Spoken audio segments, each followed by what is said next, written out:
Mobile silent করা ছিল, মোবাইলটা আর রিসিভ করতে পারি নাই। আমি ফজরের আগে আগে আমি নিউজটা আমার ঘরে গিয়ে লক করার পরে আমি তার কাছে শুনলাম, শোনার পরে কি শুনলাম যে এক বাগিনা ঘরের ভিতরে এই অবস্থা, আর আরেকটা রেলে বাড়ি গেছে। তখন সাথে গাড়ি পাই না, তারপরে এই জায়গায় আসলাম।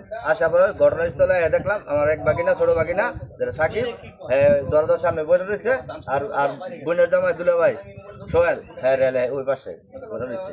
ওখানে বাকিটা তদন্তে সঠিক যেটা বিচার কি মনে হয় সঠিক, এটা আমার পরিকল্পনা, এটা মার্ডার করছে, যেটা বাস্তব। এটা সঠিক যে তদন্তটা, এটা কে করছে জানি না, তদন্তটা যাচাই করে আইনগত প্রক্রিয়া করে কঠিনতে কঠিন শাস্তি দেওয়া হয়। আধার আগে ফোন দিছে, যে দুজন মারা গেছে, একজনের ভাই একজনের ছেলে, ওই ফোন দিছে, নাম সোহান। ফোন দিছে আমার ওয়াইফের মোবাইলে ফোন দিছে, এবার খালা ফোন দেওয়ার ফোনটা কেটে গেছে, আমি ধরতে দিচ্ছি। তারপর আবার আমি আমার ফোনটা ব্যাক করছি, ব্যাক করে জিজ্ঞেস করলাম কি এত সকালে ফোন দিচ্ছে, কী হয়েছে? একটু খালা গেছে মোবাইলটা দেন, আমার একটু বললো যে খালা গেছে মোবাইলটা দেন, তো বলো কী হয়েছে, কোন একটু খালাটাই দেন।